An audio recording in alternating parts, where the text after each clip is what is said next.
So good morning dear students. Now today I have to start the next lecture of the electrochemistry, that is the how to quantify electrolysis.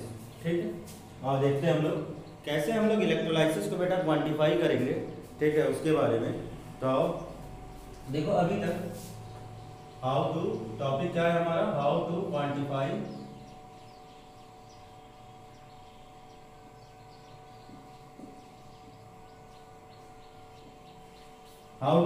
Electrolysis. देखो अगर हम लोग इसके पहले हम लोग बात करें तो हम लोगों ने इलेक्ट्रोलाइसिस के बारे में पढ़ा, इलेक्ट्रोकेमिकल सेल के बारे में पढ़ा, इलेक्ट्रोलाइटिक सेल के बारे में पढ़ा, कैसे हमारा इलेक्ट्रोप्लेटिंग होता है उसके बारे में पढ़ा, कैसे हम लोग प्यूरिफिकेशन ऑफ मेटल करते हैं उसको पढ़ा, और कैसे हम लोग डिफरेंट वैल्यूज़ ऑफ ईएमएफ को हम लोग कैलकुलेट करते हैं हम लोगों ने उसको पढ़ा।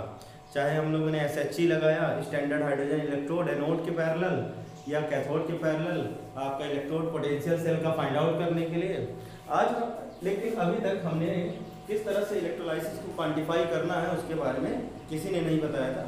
तो इसके लिए सबसे पहल जो आपकी जो की थी वो किसने किया था, आपका फराडे ने किया था। किसने किया था? फराडे ने काम किया था। इसीलिए हम लोग Faraday law of electrolytic cell भी कहते हैं। क्या कहते हैं बेटा?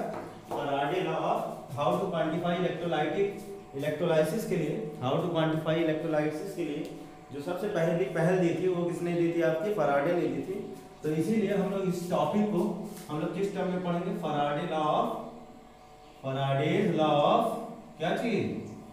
फराडेज law of electrolysis. Faraday's law of electrolysis. तो फराडे ने 1833 में कैसे क्वांटिफाई किया जाता है इसके ऊपर पूरा का पूरा कॉन्सेप्ट दे डाला, और अपने एक्सपेरिमेंटल एस्पेक्ट के बिहाफ पर उन्होंने क्या किया? उन्होंने दो लॉ दिए, जिसको हम लोगों ने कहा फराडे लॉ ऑफ इलेक्ट्रोलाइसिस। और इसमें इन्होंने कहा, जिसमें इन्होंने कितने लॉ दिए बेटा? 2 लॉज दिए। और 2 लॉज में इन्होंने कहा, फर्स्ट लॉ दिया, ठीक है, फर्स्ट लॉ। और फर्स्ट लॉ में इन्होंने कहा कि फर्स्ट लॉ में इन्होंने कहा कि amount of electric current is directly proportional to the rate of chemical reaction. यानी तुम जितना भी इलेक्ट्रोलाइटिक सेल क्या था, इलेक्ट्रोलाइटिक सेल में हम लोग क्या कर रहे थे बेटा? हमारे पास एक बीकर था, इस बीकर में हम लोगों ने 2 इलेक्ट्रोड डाल दिए थे, और इन 2 इलेक्ट्रोड को हमने किससे जोड़ा था? आपका बैटरी से जोड़ा था। और बैटरी से जोड़ने के बाद हम लोगों ने यहाँ पास क्या ले लिया था? आपका हमने इलेक्ट्रोलाइट ले लिया था, ठीक है। तो यहाँ पास बैटरी की वजह से यहाँ पास क्या हो रहा था? नॉन स्पॉन्टेनियस केमिकल रिएक्शन हो रहा था। और यही नॉन स्पॉन्टेनियस केमिकल रिएक्शन, यानी यहाँ पास ये जो बैटरी थी यही रिस्पॉन्सिबल थी किस लिए? आपका इलेक्ट्रोकेमिकल रिएक्शन कराने के लिए, ठीक है। तो फराडे ने अपने फर्स्ट लॉ में क्या कहा कि amount of chemical reaction is directly proportional to the what? Current supply, ठीक है। कि हमारा यहाँ पास जो केमिकल रिएक्शन हो रहा है इलेक्ट्रोलाइटिक सेल में वो किसके ऊपर डिपेंड करता है? आपका करंट के ऊपर डिपेंड करता है कि आप कितनी करंट के ऊपर डिपेंड करता है कि यहाँ पास आप कितनी करंट यहाँ पास प्रोड्यूस करा रहे हो, दे रहे हो, ठीक है। तो यानी फर्स्ट लॉ में इन्होंने कहा कि amount of chemical reaction is directly proportional to the current supply. Amount of chemical reaction is directly proportional to the current supply. यानी यहाँ पास केमिकल रिएक्शन आपका उतना अधिक होगा जितना अधिक आप करंट की सप्लाई करोगे, ठीक है। यानी अगर आपने 2 वोल्ट की बैटरी जोड़ी है तो amount of chemical reaction slow होगा।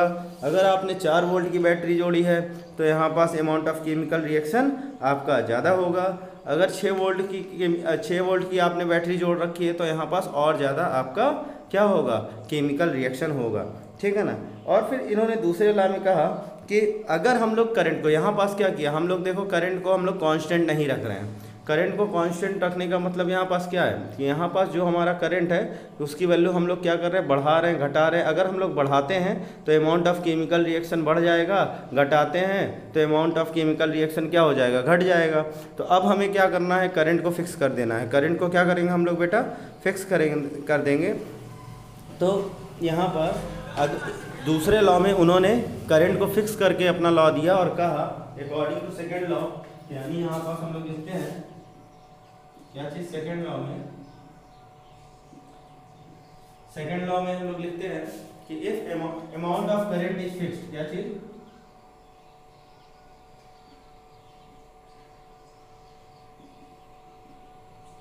Amount of current is fixed, अगर करंट के अमाउंट को फिक्स कर दिया जाए तो amount of substance, amount of क्या चाहिए, substance is directly proportional to the chemical equivalent,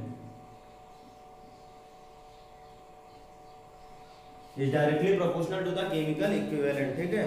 amount of chemical substance, amount of substance is directly proportional to the what, chemical equivalent. बेटा chemical equivalent क्या है, chemical equivalent को हम लोग कैसे calculate करेंगे, आपका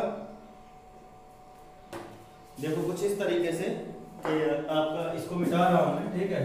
तो यहाँ पास ये देखो 1833 में उन्होंने दो लॉ दिए। पहले में उन्होंने कहा कि amount of chemical reaction is directly proportional to the current supply, और आपके सेकंड लॉ में उन्होंने कहा कि if amount of current is fixed then amount of substance is directly proportional to the what, chemical equivalent. यानी chemical equivalent जो हमारा ये वर्ड यूज हो रहा है, ये केमिकल इक्विवेलेंट आखिर क्या है वो देखिएगा कि अगर हमें केमिकल इक्विवेलेंट फाइंड आउट करना होगा किसी भी सब्सटेंस का, केमिकल इक्विवेलेंट फाइंड आउट करना होगा किसी भी सब्सटेंस का, तो यहाँ पास हो जाएगा atomic mass of that element, ठीक है, उस एलिमेंट का आपका atomic mass upon number of electron to reduce it, number of electron to reduce it, number of electron to reduce it. For example देखो यहाँ पास अगर मुझे कॉपर के लिए मुझे केमिकल इक्विवेलेंट निकालना है, तो कॉपर का एटॉमिक मास कितना होता है बेटा, 63, और कॉपर कितना इलेक्ट्रॉन रिड्यूस करने की टेंडेंसी रखता है, 2, यानी ये Cu से Cu2+ में कन्वर्ट होता है,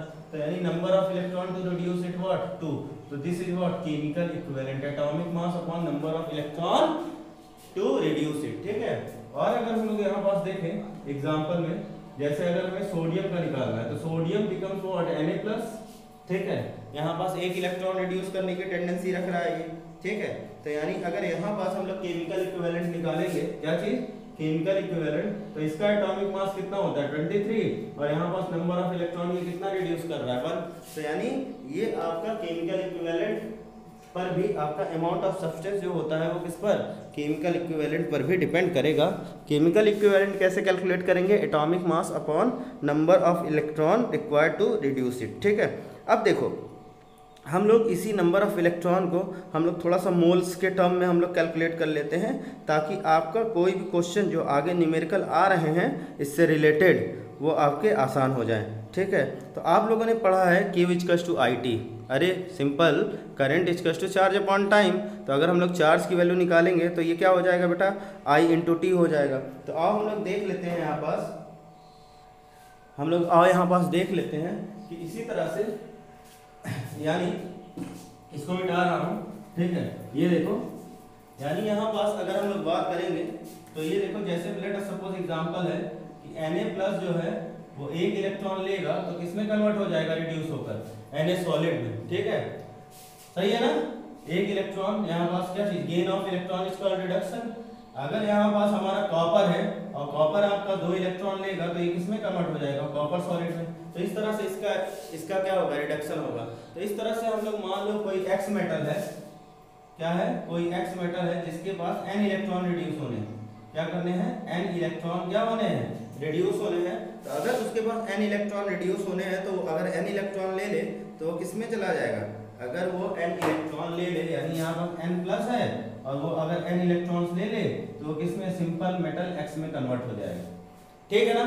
तो अब देखो तुमने पढ़ा था, ठीक है, और इसी के लिए हम लोग करंट की वैल्यू फाइंड आउट कर लेते हैं। सिंस आपने पढ़ा है Q=IT, Q=IT यानी चार्ज करंट इनटू टाइम, पढ़ा है ना, ठीक है। तो यानी नंबर ऑफ इलेक्ट्रॉन अगर रिड्यूस करना है 1 एटम ऑफ X को तो हमें कितने इलेक्ट्रॉन चाहिए, हमें N इलेक्ट्रॉन चाहिए, ठीक है ना। यानी यहाँ पास हम लोग लिख सकते हैं N electrons are required, N electrons are required to reduce 1 atom of X, 1 atom of X, ठीक है। तो N इलेक्ट्रॉन चाहिए एक एटम ऑफ X को क्या करने के लिए, रिड्यूस करने के लिए, ठीक है ना। N electrons are required to reduce 1 atom of X। तो अगर हम इसका 1 मोल में निकालें तो, ठीक है। अब देखो यहाँ पर चार्ज ऑन वन इलेक्ट्रॉन कितना होता है बेटा? चार्ज ऑन वन इलेक्ट्रॉन होता है आपका 1.6 इंटू 10 की पावर माइनस 19 कूलम। बोलो सही है, ठीक है। अब यहाँ पास charge on one mole of electrons निकालेंगे, charge on one mole of electrons निकालेंगे तो वन मोल ऑफ इलेक्ट्रॉन्स पर जो चार्ज होगा वो क्या हो जाएगा 1.6 इंटू 10 की पावर माइनस 19 इंटू 6.022 इंटू 10 की पावर 23। सही है ना? क्या होगा ये देखो, हमने क्या किया, n electrons are required to reduce one atom of x, तो चार्ज ऑन वन इलेक्ट्रॉन होता है 1.6 इंटू 10 की पावर माइनस 19 कूलम, ठीक है। तो और अगर हमें charge on n mole of electrons निकालने हैं तो charge on n mole of electron कितना हो जाएगा 1.6 इंटू 10 की पावर माइनस 19 इंटू 6.022 इंटू 10 की पावर 23, ठीक है। अगर इसको हम लोग मल्टीप्लाई कर देंगे, इसको अगर हम लोग मल्टीप्लाई कर देंगे तो मल्टीप्लाई करने पर बेटा कितना आ जाएगा, ठीक है। मल्टीप्लाई करने पर ये आ जाएगा 48, ठीक है, क्या चीज 496,487 क्या चीज कूलम, और 96487 कूलम, एक minute sorry 96487 coulomb,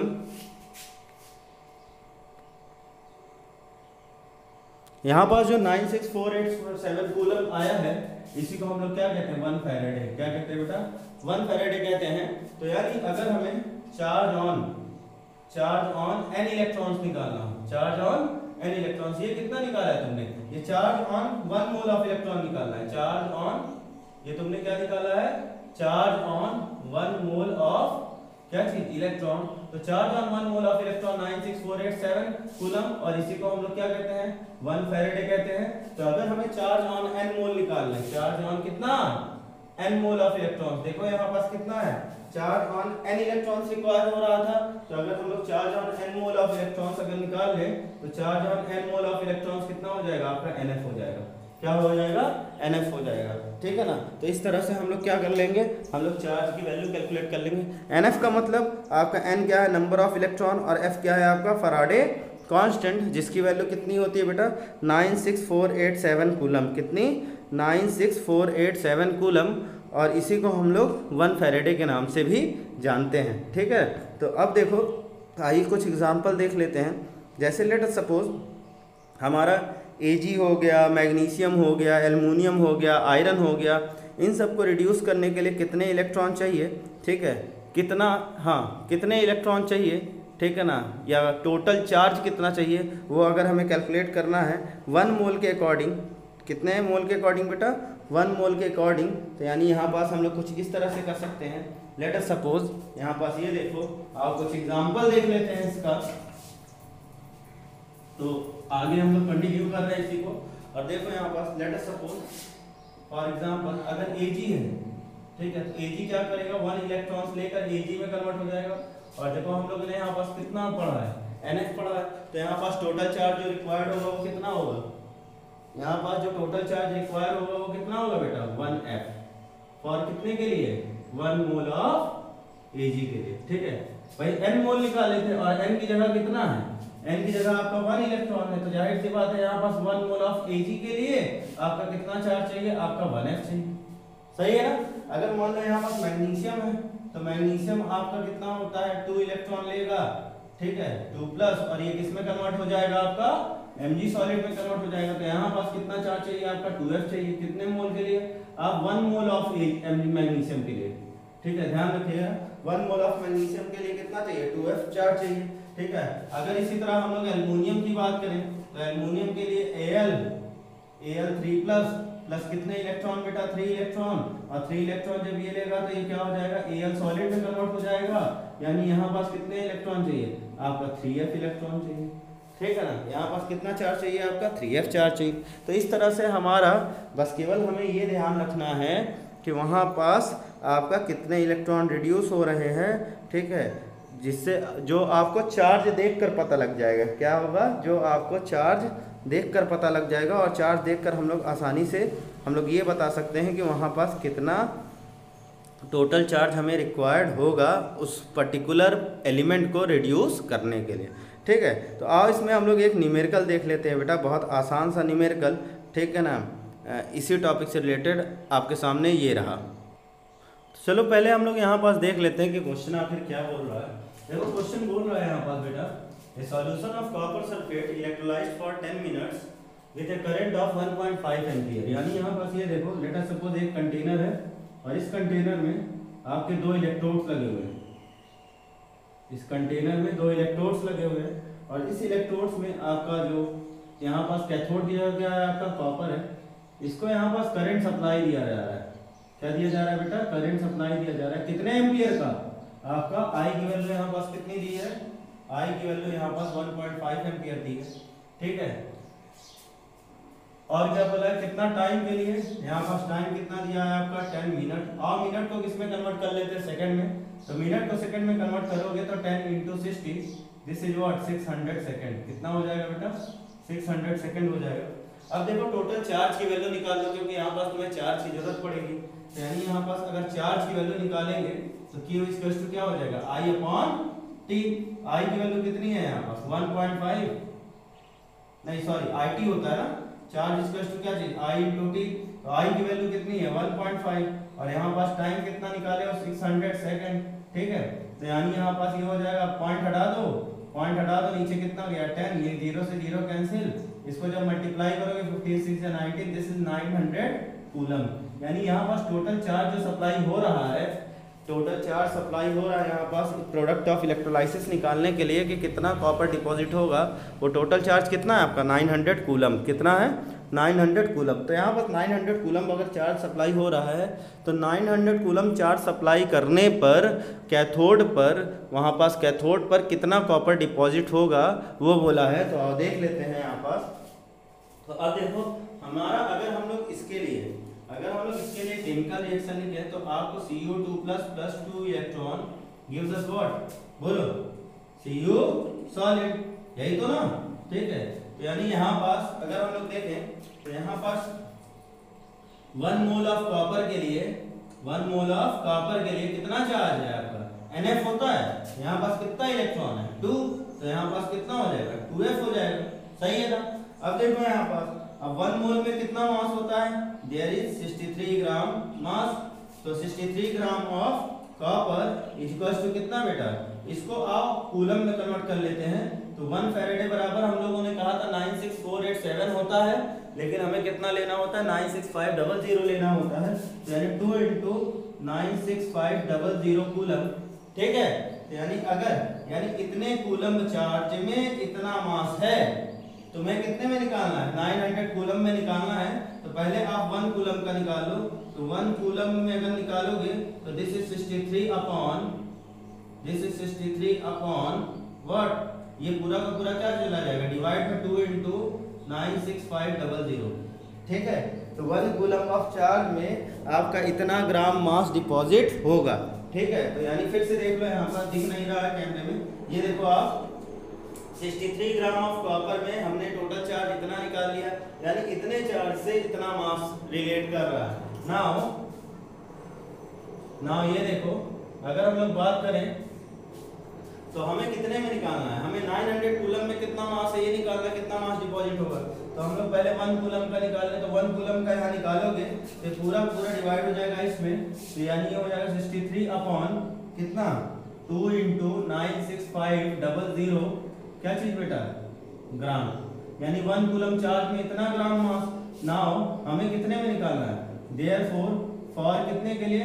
for 900 coulomb के लिए निकालना है। तो 900 कूलम के लिए जब तुम निकालोगे, यहाँ पास कितने के लिए निकालना है? 900 कूलम के लिए, क्योंकि यहाँ पर 900 कूलम चार्ज सप्लाई हो रहा है। तो अगर हम लोग 900 कूलम के लिए निकालेंगे, 1 कूलम में इतना 900 के लिए निकालना है, तो देयरफॉर 900 कूलम के लिए निकालेंगे तो this is 63 upon 2 × 96500 multiplied by what? 900। इसको आप सॉल्व कर लो, जो सॉल्व कर लोगे वही आपका क्या हो जाएगा? आंसर हो जाएगा। आंसर क्या होगा कि इतना मास डिपॉजिट हो रहा है। कितना आएगा आंसर बेटा? आंसर आएगा 0.2938, 0.2938 ग्राम, ठीक है। तो ये रहा आपका, इस तरह से आपका क्वेश्चन रिलेट करेगा, ठीक है, आपका फैराडे लॉ से, ठीक है। एकदम सिंपल क्वेश्चन आएंगे, ठीक है। तो बस इतना ध्यान रखना बस इतना ध्यान रखना कि यहाँ पास जितना भी चार्ज होगा वो आपका NF के बराबर होता है, और N आपको बता देगा कि आपका वहाँ पास कितना coulomb charge develop, total charge develop हो रहा है। ठीक है ना। तो आओ बेटा अभी हम लोग नेक्स्ट टॉपिक की ओर बढ़ते हैं। तो नेक्स्ट टॉपिक हमारा बहुत ही इंटरेस्टिंग टॉपिक है, जिसको हम लोग प्रोडक्ट ऑफ इलेक्ट्रोलाइसिस के नाम से जानते हैं। ठीक है। तो फराडे ने ही इस प्रोडक्ट ऑफ इलेक्ट्रोलाइसिस के बारे में बताया कि प्रोडक्ट यहाँ पास क्या होगा, यानी अगर हमारे पास एक्वस सॉल्यूशन में दो आपके केमिकल सब्सटेंस हैं, तो उन दो केमिकल सब्सटेंस में कौन सा आपका एनोड पर जाएगा और कौन सा कैथोड पर जाएगा। तो आइए देखते हैं हम लोग नेक्स्ट टॉपिक आपका प्रोडक्ट ऑफ इलेक्ट्रोलाइसिस। तो देखो अगर हम लोग प्रोडक्ट ऑफ इलेक्ट्रोलाइसिस की बात करें बेटा, प्रोडक्ट ऑफ इलेक्ट्रोलाइसिस में लेट अस सपोज यहाँ पास हम लोग एक डायग्राम बना लेते हैं। यहाँ पास लेट अस सपोज यहाँ पास दो इलेक्ट्रोड्स हैं। क्या है? दो इलेक्ट्रोड्स हैं। एक आपका क्या है? एनोड, और दूसरा क्या है? कैथोड। अभी से एनोड और कैथोड की बात करें तो यहाँ पास हम लोगों ने इसको किससे कनेक्ट कर दिया? बैटरी से कनेक्ट कर दिया। ये तुम्हारा क्या है? ये है तुम्हारा इलेक्ट्रोलाइट। क्या है बेटा? इलेक्ट्रोलाइट है। और ये क्या है? आपके इलेक्ट्रोड्स। ठीक है। तो अगर हम लोग इलेक्ट्रोड्स, आपको पता है इलेक्ट्रोड्स आपके दो टाइप के होते हैं। इलेक्ट्रोड्स आपके दो टाइप के होते हैं। एक होता है आपका सिंपल इनर्ट इलेक्ट्रोड, और दूसरा होता है आपका क्या चीज? रिएक्टिव, है ना। एक क्या होता है आपका? इनर्ट, और दूसरा क्या होता है आपका? रिएक्टिव। ठीक है। इनर्ट जो इलेक्ट्रोड होते हैं वो केमिकल रिएक्शन में पार्टिसिपेट नहीं करते हैं। जैसे लेट अस सपोज आपका प्लेटिनम हो गया, Au गोल्ड हो गया, ये सब क्या है? आपके इनर्ट इलेक्ट्रोड है। जबकि अगर हम लोग रिएक्टिव इलेक्ट्रोड्स की बात करें, कॉपर हो गया, जिंक हो गया, ये सब किसमें आते हैं? आपके रिएक्टिव इलेक्ट्रोड में आते हैं। ठीक है। अब देखो, अब हम लोग बात करते हैं यहाँ पास इलेक्ट्रोलाइसिस की। तो अगर हम लोग यहाँ पास इलेक्ट्रोलाइसिस करा रहे हैं और यहाँ पास किसी का एक्वस सॉल्यूशन लिए हैं, किसी भी इलेक्ट्रोलाइट का हम लोग एक्वस सॉल्यूशन ही तो लेंगे। जैसे लेट अस सपोज हम लोगों ने लिया किसका बेटा? NaCl का एक्वस सॉल्यूशन। किसका? NaCl का। तो NaCl का जब एक्वस सॉल्यूशन लोगे तो जाहिर सी बात है यहाँ पास दो है, एक NaCl है और H2O है। अगर हम लोग NaCl को ब्रेक कर दें तो इट बिकम्स Na+ और Cl-, और अगर हम लोग H2O को ब्रेक कर दें तो इट बिकम्स H+ और OH-। तो यहाँ पास दो पॉजिटिव वैल्यू है और दो क्या है? यहाँ पास निगेटिव वैल्यू है। ठीक है ना। तो इलेक्ट्रोड पर आपका कौन सा जाएगा, और इलेक्ट्रोड पर यानी कैथोड पर कौन सा जाएगा, और एनोड पर कौन सा जाएगा, ये आपका डिपेंड करता है किस पर? आपके रिडक्शन और ऑक्सीडेशन पोटेंशियल की वैल्यू पर। तो आओ हम लोग देख लेते हैं यहाँ पास कि आपका यहाँ पास कौन सा आपका प्रोडक्ट होगा इलेक्ट्रोलाइसिस में, और कैसे हम लोग इसको कैलकुलेट करेंगे। ठीक है। तो यहाँ पास ये देखो, यहाँ पास अगर हम लोग बात करेंगे तो यहाँ पास ये देखो, ये रहा तुम्हारा एनोड और ये रहा क्या चीज? कैथोड। सही है ना। तो अगर हम लोग एनोड की बात करेंगे तो एनोड पर ये देखो आपके दो टेंडेंसी, यहाँ पास Cl- भी आ सकता है और यहाँ पास क्या होता है? OH- भी आ सकता है। जबकि यहाँ पास भी दो टेंडेंसी है, यहाँ पास Na+ भी डिपॉजिट हो सकता है सोडियम, और यहाँ पास हाइड्रोजन गैस भी बबलिंग हो सकती है। ठीक है ना। तो अब बेटा हम लोग को यही चेक करना होता है किसी भी आपका इलेक्ट्रोलाइट में, क्योंकि कोई भी अगर इलेक्ट्रोलाइट होगा तो बिना आप वाटर के साथ मिक्स किए हुए बिना आप वहां पास आपका इलेक्ट्रोलाइट नहीं ले सकते हो। तो जाहिर सी बात है यहाँ पास हमें ये चेक करना होगा कि यहाँ पास कौन सा यहाँ पास एनोड पर प्रोडक्ट बनाएगा और कौन सा आपका कैथोड पर प्रोडक्ट बनाएगा। इसी को हम लोग क्या कहते हैं? प्रोडक्ट ऑफ इलेक्ट्रोलाइसिस कहते हैं। और इसके लिए हम लोग चेक करेंगे सर्वाइवल ऑफ द फिटेस्ट का कॉन्सेप्ट। किसका? सर्वाइवल ऑफ फिटेस्ट, मतलब जो टिकेगा। ठीक है। जो टिकेगा वो आपका रहेगा, और जो नहीं टिक पाएगा वो क्या होगा? हट जाएगा। जिसकी वैल्यू हम लोग कैलकुलेट करेंगे आपका रिडक्शन और ऑक्सीडेशन पोटेंशियल की वैल्यू को देखकर। किसकी वैल्यू देखकर? रिडक्शन और ऑक्सीडेशन पोटेंशियल की वैल्यू को देखकर। तो यहाँ पास अगर हम लोग बात करें, ये देखो, अगर हम लोग पहला ले लेते हैं कैथोड। क्या ले लेते हैं बेटा? कैथोड ले लेते हैं। तो कैथोड पर क्या होता है? रिडक्शन होता है, इट इज रिड्यूस्ड। ठीक है ना। और यहाँ पास कैसी वैल्यू है आपकी? पॉजिटिव वैल्यू है। तो यानी ग्रेटर द पॉजिटिव वैल्यू। ठीक है ना। क्योंकि हमें क्या देखना है? हमें तो रिडक्शन पोटेंशियल ही देखना है ना। तो अगर हम लोग यहाँ पास कैथोड की बात करें तो वहाँ पास higher the positive value of reduction potential it will be chosen and that will be reduce, है ना। तो यानी यहाँ पास हम लोग क्या ले लेंगे? हाइयर द रिडक्शन के लिए higher the positive value of reduction potential, higher the positive value of reduction potential, it will be chosen and that will be reduced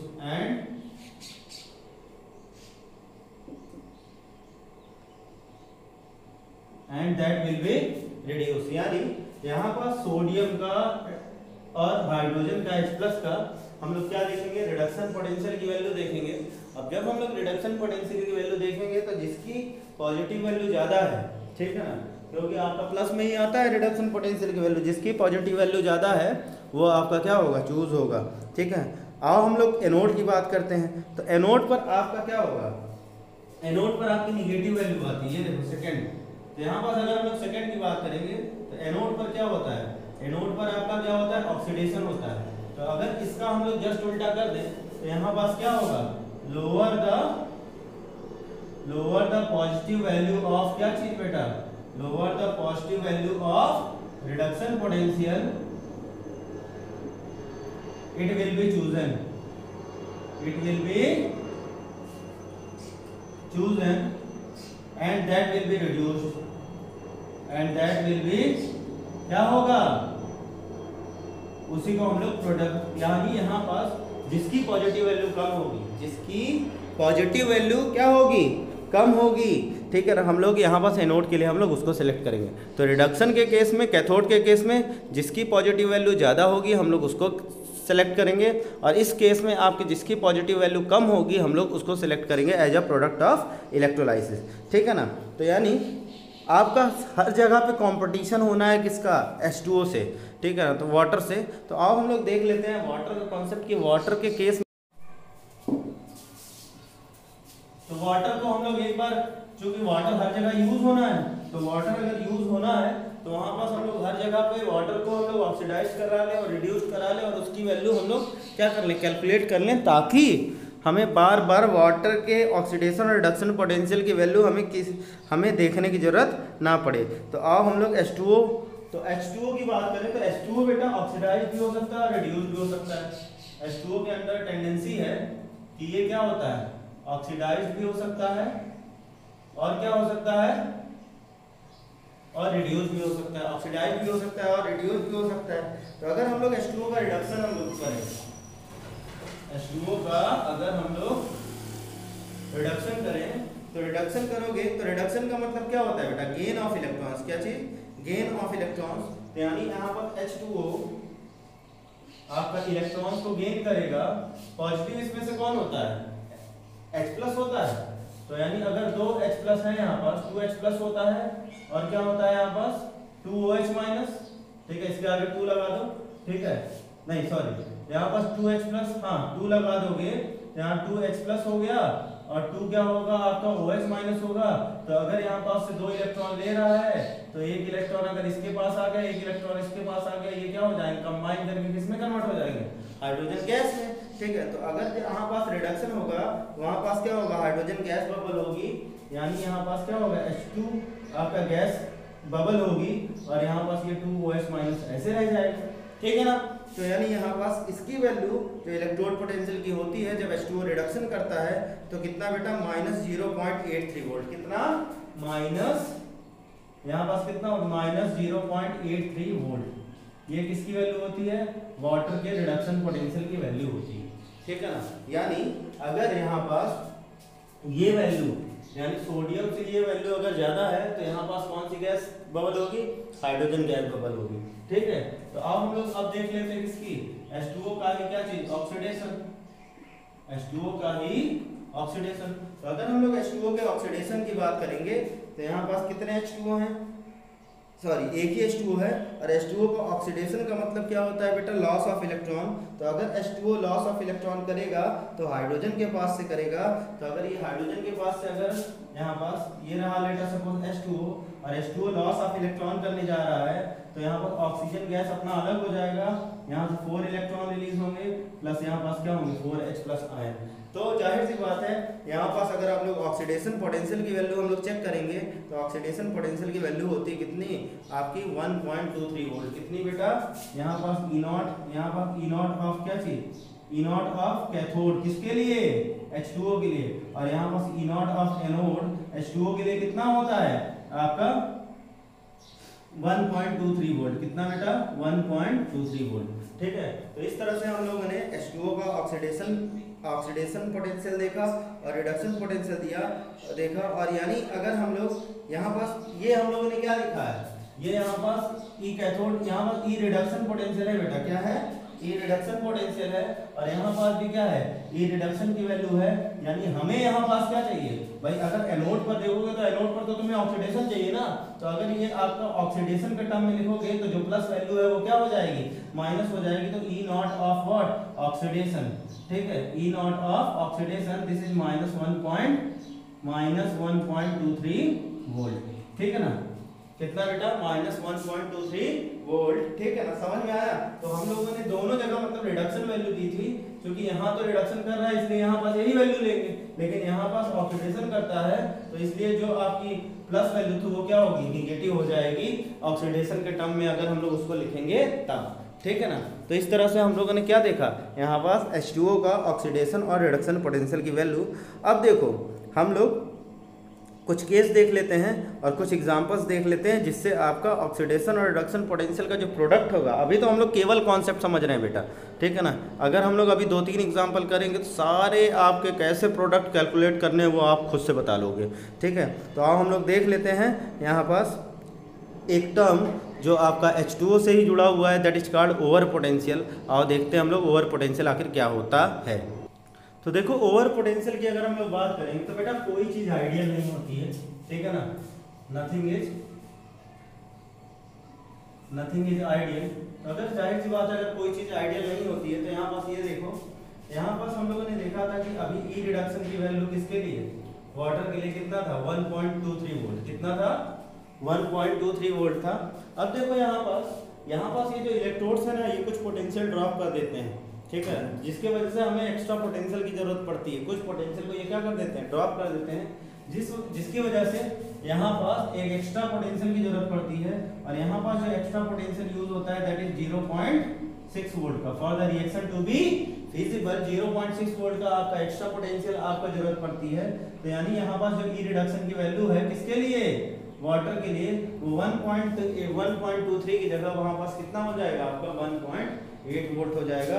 और यही जो हम लोगों ने एक्स्ट्रा पोटेंशियल दिया, ठीक है, यहाँ पास हम लोगों ने क्या किया, एक्स्ट्रा पोटेंशियल दिया, इसी को हम लोग क्या कहते हैं, ओवर पोटेंशियल कहते हैं। ठीक है ना, तो यानी ध्यान रखना हम लोग जब कंपेयर करना शुरू करेंगे तो कंपेयर किससे करेंगे, आपका 1.8 से कंपेयर करेंगे, ना कि 1.23 से, क्योंकि 1.23 पर आपका रिएक्शन फिजिबल नहीं होता है। For the reaction to be feasible we need 0.6 volt of extra potential and that is known as what, over potential.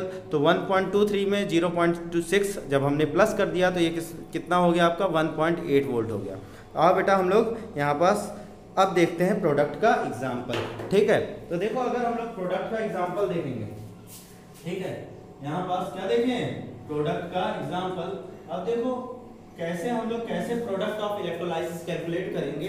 तो यहाँ पास अगर देखो, अगर मोल्टेन NaCl की बात करें, किसकी, मोल्टेन NaCl की बात करें, तो मोल्टेन NaCl आपका किसमें टूटता है, आपका Na+ और Cl- में। किसमें, Na+ और Cl- में। तो अगर यहाँ पास एनोड की जगह और कैथोड की जगह अगर आप देखोगे यहाँ पास Na+ होगा, ये एक इलेक्ट्रॉन लेगा और Na सॉलिड में कन्वर्ट हो जाएगा, जबकि यहाँ पास Cl-, जबकि यहाँ पास क्या होगा, Cl- के पास क्या है, एक्स्ट्रा इलेक्ट्रॉन है। क्या है बेटा, Cl- के पास आपके क्या है, एक्स्ट्रा इलेक्ट्रॉन है। और इस एक्स्ट्रा इलेक्ट्रॉन को ये क्या करेगा, लूज करने की टेंडेंसी रखेगा।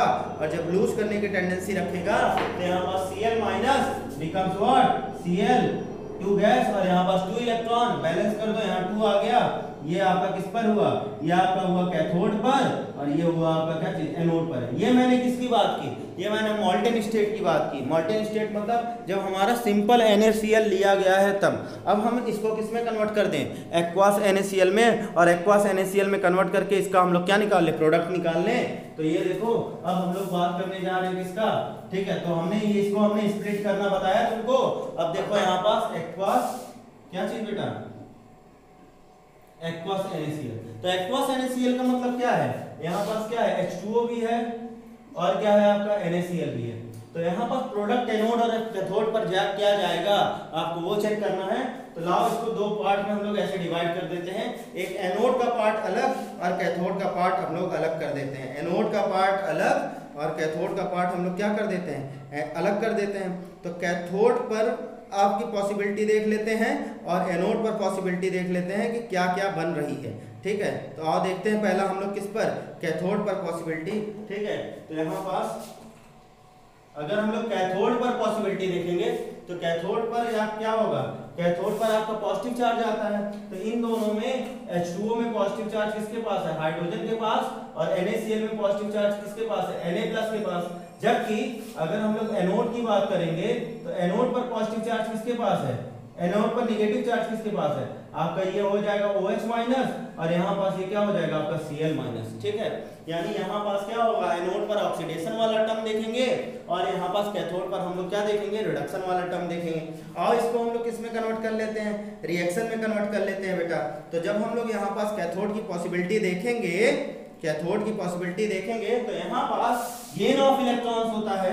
तो यहाँ पास Na+ एक इलेक्ट्रॉन गेन करके ये किसमें कन्वर्ट हो जाएगा, Na सॉलिड में, जिसके लिए यहाँ पास ई रिडक्शन की जो वैल्यू होती है, जिसके लिए ई रिडक्शन की वैल्यू होती है वो -2.71 वोल्ट होती है। कितना बेटा, -2.71 वोल्ट होती है। जबकि अगर हम लोग H2O की बात करें तो यहाँ पास ये था H2O और यहाँ पास H2O जब दो इलेक्ट्रॉन्स H2O यहाँ पास क्या हो रहा था, दो इलेक्ट्रॉन गेन कर रहा था, तो ये हाइड्रोजन गैस में कन्वर्ट हो जा रहा था और प्लस यहाँ पास क्या दे रहा था, ऑक्सीजन गैस दे रहा था। यहाँ पास जो ई रिडक्शन की वैल्यू होती है वो हम लोगों ने पढ़ा, कितना होता है बेटा, बोलो, अभी अभी हमने बताया, दैट इज व्हाट 0.8, कितना 0.8 वोल्ट।